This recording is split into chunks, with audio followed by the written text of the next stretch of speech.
Good morning students, કેમ છો બેટા? મજામાં? તો બહુ સરસ દાખલા બે ત્રણ જોઈ રહ્યા છીએ કે જે આપણને દિશાની મગજમારી સોલ્વ કરાવશે. સર, દિશાની મગજમારી? હા દોસ્તો, એટલે શબ્દોને સમજવા પડશે.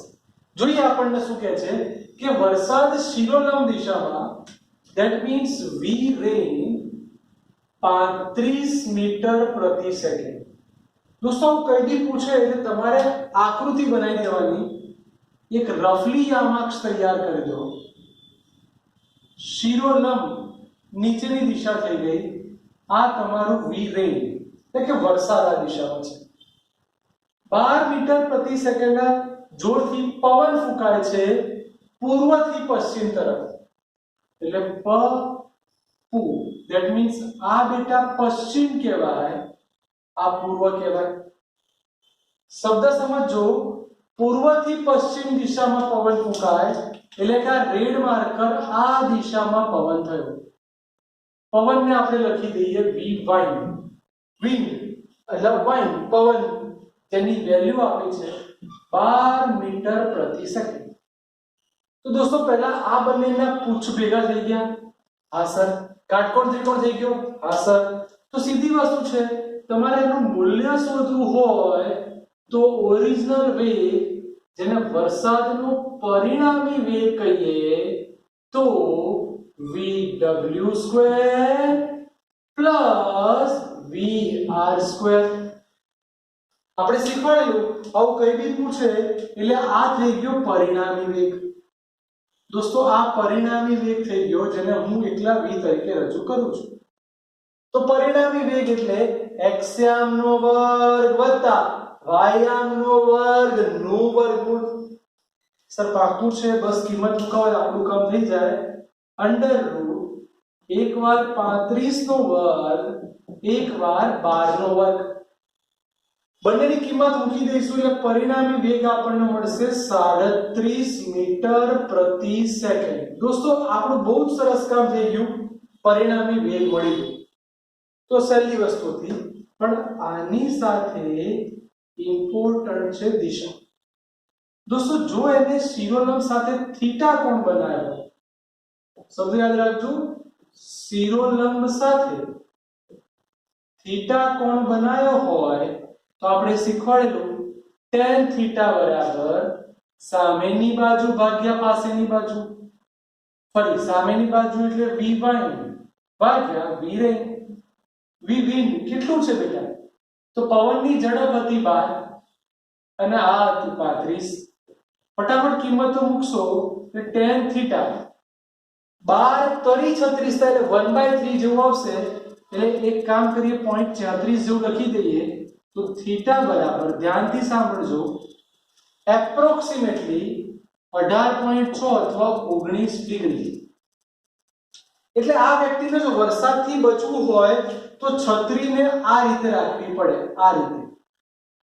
આ એનું સ્ટેન્ડ થઈ ગયું છત્રીનું, આ છત્રી રાખવી પડે.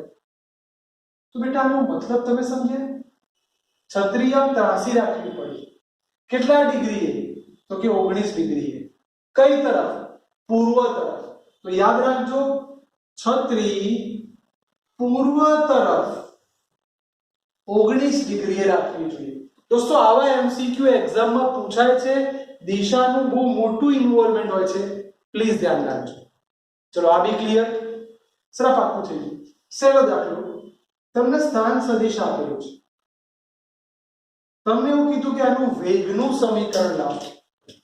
તો ચલો બેટા, વેગ v બરાબર dr/dt. ચલો આનું વિકલન કરી નાખો ફટાફટ.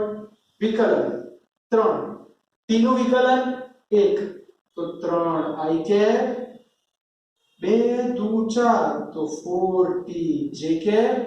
આમાં t નથી એટલે આનું વિકલન 0. ચલો વેગનું ખાનું પૂરું. જોડે જોડે આપણે પ્રવેગનું ખાનું બનાવી દઈએ. તો સર પ્રવેગ એટલે વેગનું સમયની સાપેક્ષે એકવાર વિકલન. તો ચલો બેટા વેગનું વિકલન કરો. a 3 અચળ છે, અચળનું વિકલન 0. 4t નું વિકલન 1, 4j કે. તો a is equal to 4 j metre પ્રતિ સેકન્ડ સ્ક્વેર. દોસ્તો આ આપણને મળી ગયું a. પાછું પૂછ્યું છે કે t બરાબર 1 સેકન્ડ હોય. ચલો મજા આવશે, શબ્દો સમજો. t બરાબર 1 સેકન્ડ, તો અહીંયા કિંમત મૂકી દો t ની જગ્યાએ 1, તો 3i કેપ. બોલો 4 એકા 4, 4 jk.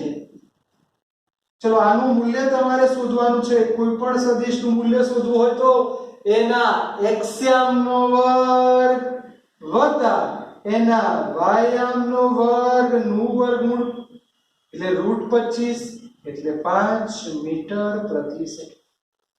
દોસ્તો બે દાખલા કેટલા સિમ્પલ થઈ ગયા, આવડી જાય. રકમ બદલી કાઢો છો. તમને આ સમીકરણમાં t બરાબર 1.5 સેકન્ડ કે તો આવડી જાય. જાતે ટ્રાય કરજો અને મને કમેન્ટ બોક્સમાં આપજો કે ખબર પડે કેવી તૈયારી થાય છે. બીજા બે વિચારવા પડે એવા કે વરસાદ શિરોલંબ દિશામાં પડે છે, એટલે આ આપણું શિરોલંબ દિશા, આ થઈ વરસાદની દિશા. હવે એની વેલ્યુ આપી છે 30 મીટર પ્રતિ સેકન્ડ. કોઈ સ્ત્રી દક્ષિણથી ઉત્તર તરફ જાય તો બેટા અહીં સમજવાનું, આ થઈ પૃથ્વીની દિશા, આ નોર્થ, આ સાઉથ. કેમ કે આના જેવું નથી આપ્યું, ઉત્તર દક્ષિણ જેવું ઈઝી નથી આપ્યું. આ વિચારવું પડે એવું છે. તમે પૃથ્વી ઉપર છો, તમે ઉત્તર દક્ષિણ જાઓ છો, વરસાદ આમ પડે છે.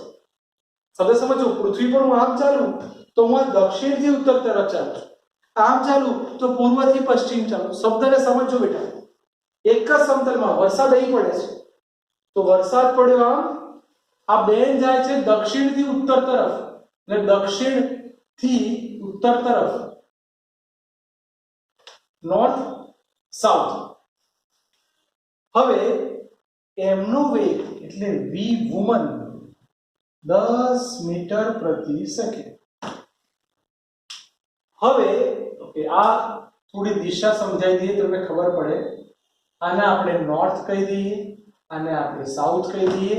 દક્ષિણથી ઉત્તર તરફ એટલે બેનને જવા દઈએ આમ, VW. હવે એમને કઈ દિશામાં છત્રી રાખવી જોઈએ? તો પહેલા એક કામ કરો, પહેલા મૂલ્ય શોધી કાઢીએ. મજા આવશે, બહુ શાંતિ સમજજો. સર આનું પરિણામી સદિશ લેવા જઈએ પણ ઉભા રહો, આ બેનને બચાવવાના છે પલટતા. જો છત્રી આમ રાખશે તો અહીંથી બધું પાણીને મોં ઉપર પડશે, કારણ કે વરસાદ આમ આવે છે, બેન આમ જાય છે, તો છત્રી આમ નહીં રખાય, આમ રાખવી પડશે. છત્રી આમ રાખવી પડશે, એટલે મારે આનો ઓપોઝિટ ઘટક દોરવો પડે. એટલે ધ્યાનથી સાંભળજો, અહીં હું લખું છું VRW એટલે VR માઈનસ VW. સર આ શું લખ્યું તમે VR માઈનસ VW? એ લખ્યું કોનો વેગ? તો વરસાદનો બેનની સાપેક્ષે વેગ. બહુ ધ્યાનથી સમજો, કારણ કે મારે એને પલળવા નથી દેવાના, એટલે આમ રાખવા પડશે. જો હું એમ રાખવા જાઉં તો સીધી વાત છે કે મારે મૂલ્ય જોઈતું હોય તો VR નો સ્ક્વેર માઈનસ VW નો સ્ક્વેર નું વર્ગમૂળ એટલે અંડર રૂટ 10 નો વર્ગ વત્તા 30 નો વર્ગ. ચલો 30 એટલે 900, આ 1000 એટલે √1000 આવ્યું કહેવાય. એટલે કે 10√10 મીટર પ્રતિ સેકન્ડ. તો વરસાદનું મૂલ્ય આટલું છે. હવે સાંભળો બેટા, આ તો આપણે આભાસી દોર્યું માઈનસ, વરસાદ આમ છે, આ પરિણામી સદિશ થયું. હવે ધ્યાનથી શબ્દને સાંભળજો. જો હું આ એંગલ થીટા લઈ લઉં તો હું સૂત્ર વાપરવા જાઉં તો tan થીટા એટલે વુમન જે બેન છે એમની સ્પીડ ભાગ્યા વરસાદ.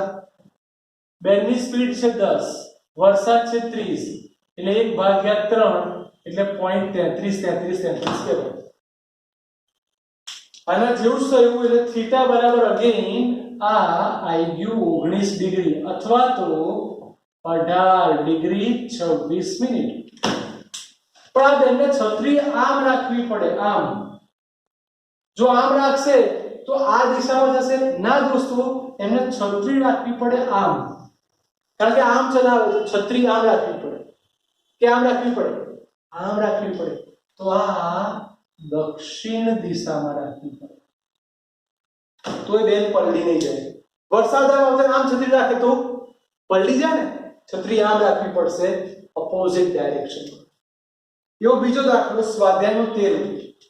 એક નદી આપેલી છે આપણને, આ નદીના બે કાંઠા, આ બંને વચ્ચેનું ડિસ્ટન્સ, લંબ ડિસ્ટન્સ એટલે કે લંબ અંતર 1 કિલોમીટર છે.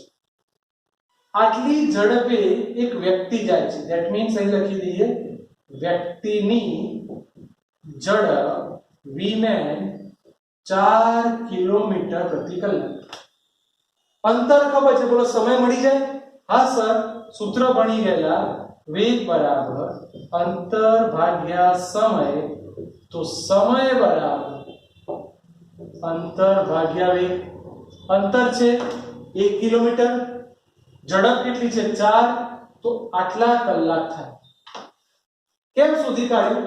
કારણ કે પાણી આટલી ઝડપથી વહી રહ્યું છે, તો બેટા આ પાણીની ઝડપ v river, આ પાણીની ઝડપ આટલી છે, જેને હું v river લખું 3 કિલોમીટર પ્રતિ કલાક, તો મારે જાણવું પડશે કે આ અંતર કેટલું છે.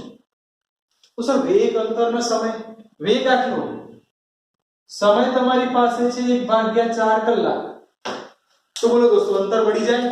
એક્ઝેક્ટલી. માટે અંતર બરાબર વેગ ગુણ્યા સમય. દોસ્તો વેગ છે 3, સમય છે 1/4, એટલે 0.75 કિલોમીટર.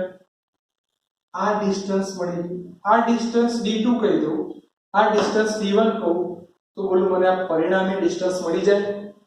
બસ દોસ્તો, આ પરિણામી ડિસ્ટન્સ એને હું કેપિટલ D કહી દઉં, તો પાયથાગોરસ પ્રમાણે d1² + d2², તો d² ને હું સામે લઈ જાઉં એટલે અંડરરૂટ, આ 1 નો વર્ગ, આ 0.75 નો વર્ગ.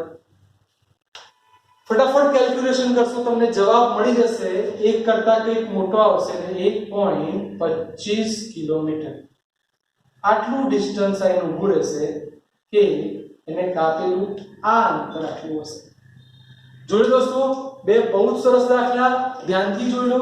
આ 4 દાખલા એ ચેપ્ટર 4 ની બેઝિકલી રજૂઆત છે, કે જેની અંદર તમારે થોડીક ચોકસાઈ રાખવી પડે, પ્લસ માઇનસ સમજવું પડે, દિશાને ગોઠવવી પડે, શબ્દો સમજવા પડે.